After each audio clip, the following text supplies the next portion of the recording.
Welcome to New York Got Game. Welcome back to another edition of New York Got Game. Interesting time going around in New York basketball. In terms of the professional teams, we are getting closer to the trade deadline, so there's a lot of talk about what the Knicks might do, what the Nets might do. Last week, we talked to some high school basketball. This week, we're going to go to the Nets. Lots been going on with them, and it hasn't been great. But we've got a great guest to talk all about that. So let's get right to it. The Nets are on fire.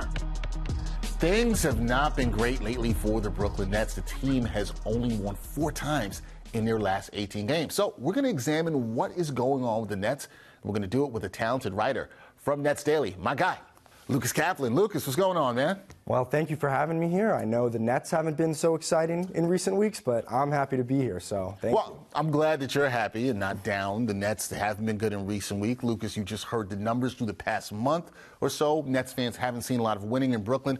4 wins in their last 18 games. Pretty good at math. We know that's not good. So with that being said, got to ask you this, Lucas. What is wrong with the Nets right now? Well, it depends how much time we have to go over all the problems. We got some time. All right. Well, recently it's been more of the offensive struggles. Before the Lakers win last night, they were 28th in offense, 10th in defense. That's kind of more of what we expected at the start of the season. But really, it's just from the top down. The coaching hasn't been great. The offense is dry. Just a lot of the same repetitive actions over and over. The three-point shooting has fallen off a cliff. And because of that, they have to defend in transition. They're not getting back. They're not getting stops. So really, it's not what's going wrong for the Nets right now. It's what's going right. And unfortunately, it's not a lot. It has not been a lot that's gone right for them. You referenced that we're recording this right after they had a nice win over the Lakers in Los Angeles. But when I look at everything that's gone wrong or not right with the Nets, I feel like there's a moment where you go back to last month, right, in December, when they punted that game against the Bucks, that people will say, and they sat a bunch of players. We know Mikal Bridges wasn't thrilled about the decisions, and basketball fans know that. Do you think that decision by the team impacted the good vibes that we saw earlier in the season around this Nets squad? Well, it's tough to say. I mean, the three-point shooting was always a little unsustainable, and I think that's the biggest reason for the recent losses, but you can't definitively rule it out. I mean, as much as Mikal didn't like it, he wasn't playing that well. He wasn't shooting well. Maybe he needed a rest. So it's tough to say that one single game decision precipitated, a 1-9 stretch, but it certainly is not something you look back at fondly, to say the least. No, it's definitely not. And I know there was a lot of, Nets fans, you saw this from your work in Nets Daily, weren't thrilled about the decision. We know some of the players weren't thrilled about the decision. Now, look, the record is what it was after that. You just mentioned that 1-9. It wasn't that great, but, we have an opportunity to turn things around. The Nets have a chance to do that. Speaking of the team, at the start of the season, Lucas, they were considered by many, and I talked to some people about this when we previewed them, a team that was likely to be a play-in squad, or they could actually compete for a top 6 spot. Considering where they are in the standings right now in the middle of January, do you look at the season as a disappointment thus far? I think disappointment would be a little harsh. Certainly the now 17-24 record is not what they want it to be.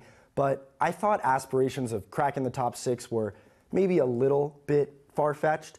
After all, there's just not a lot of offensive creation on this team. Spencer Dinwiddie's really the only guy that is a proven passer, ball handler, and shooter on the roster.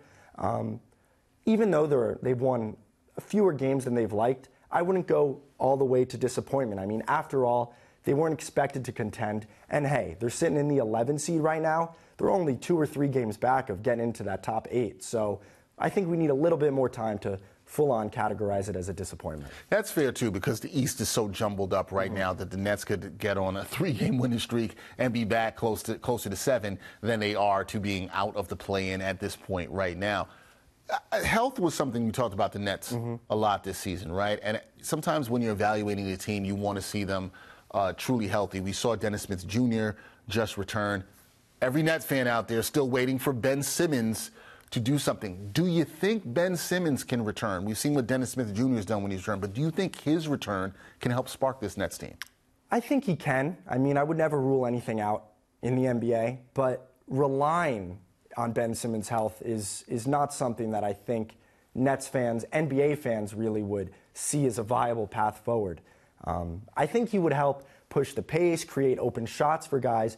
But again, this roster seems built around him, and that, given his injury history, given that he's played less than a third of the season in the last 3 years, that just does not seem like a very viable path to building a contending or even a good playoff team. So I almost don't want to answer the question. It seems the Nets should be focused on bigger things, and if they get anything from Ben, hey, that's found money. Right. It's all gravy if it happens.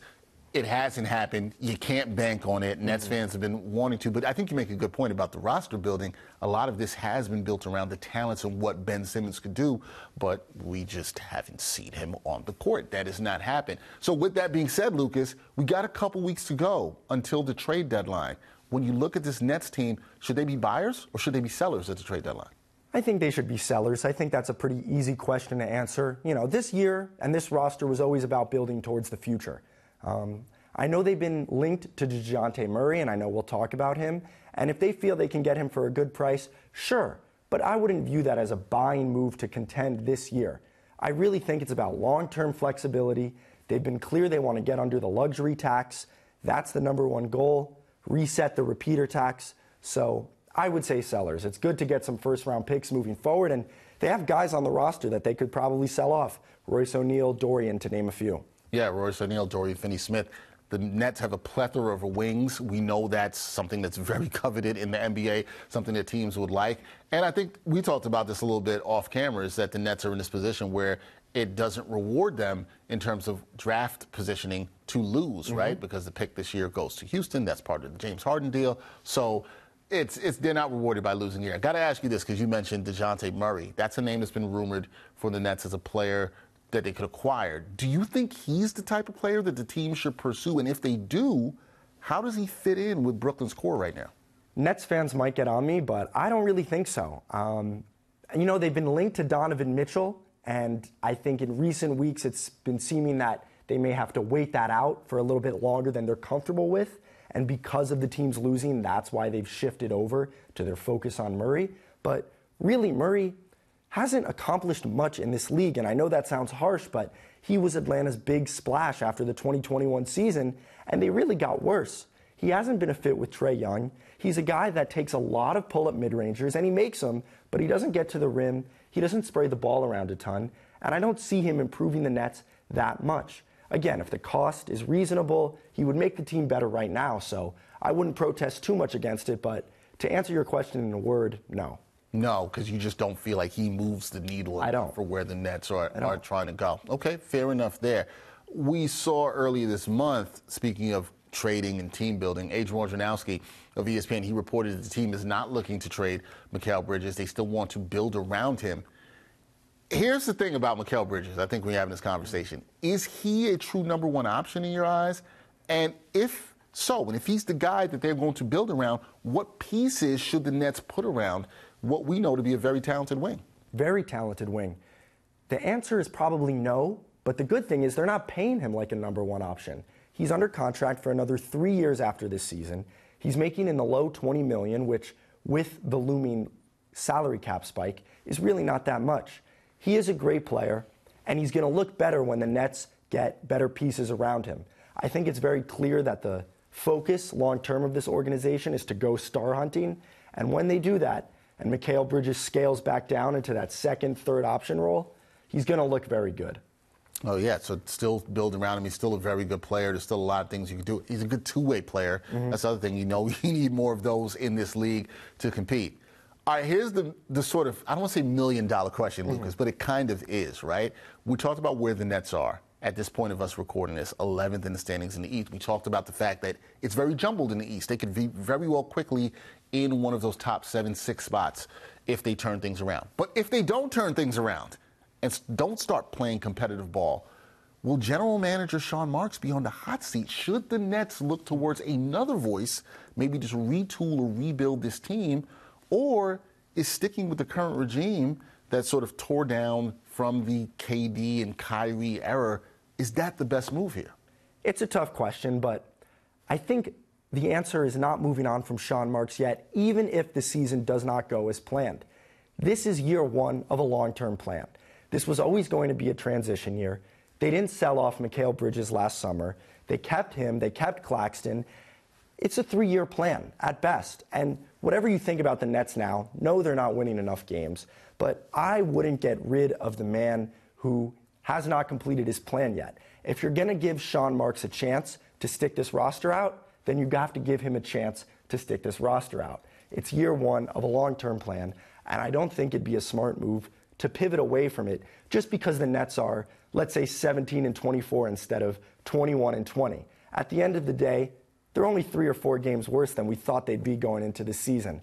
I don't think that's enough reason for an organizational shift. Lucas, you're talking about patience with fans in New York City. You know how that can go sometimes. It's tough. You know how that can go sometimes. We will see. The Nets, obviously, they have not been playing their best basketball, gone through a bad stretch. Last thing before I get you out of here, do you think better days are coming? Do you think this team turns it around and plays more competitive basketball? Yes. They're 4-14 over their last 18 games. I don't think they're that bad. That's a Wizards, Hornets, well, not Pistons type of mark. It's a little too good for the Pistons, but almost a Pistons type of mark. They're not shooting well from 3. They're getting killed from 3. Those things will regress to the mean a little bit. Do I think they're a playoff contender? No. I don't think they'll win a series, but this is not one of the worst teams in basketball. Slightly brighter days are ahead. All right, there you go. Some positivity for the Brooklyn Nets fans out there. That is my guy, Lucas Kaplan. Check out his work. He does such a fantastic job on Nets Daily. In my opinion, one of the best sites out there. Maybe I'm a little biased because I used to do some work for Nets Daily back in the day. One of the best sites out there covering the Nets. He does such fantastic work there. Lucas, I'm so glad you were able to stop by, pull up to New York Got Game. We got to do this again. Oh, of course. I hope anytime you want to have me back, I'm ready. Listen, man, anytime we got to talk some Nets basketball, I just hope the next time you come up here, we're talking about some happier things instead of a 4-14 stretch. Let's hope. I'm not going to put that pressure on you, but we just got to hope for that. I'll do what I can, but no promises. There you go. Thanks, Lucas. Appreciate you, man. New York Got Game is on fire. Yeah, all right. Special thanks to my guest, Lucas Kaplan of Nets Daily, doing a great job. As always, you know what time it is. It's time for us to bounce from this episode of New York Got Game. As always, got to thank the people that make this show so great and so possible. My producer, Lee Insler, editor, Antonio Oliveras Nicole, and my director, Brianna Mutsindashiaka. I'm Dexter Henry. We'll see you next time, next week on New York Got Game. And thanks for watching New York Got Game. Boom shakalaka.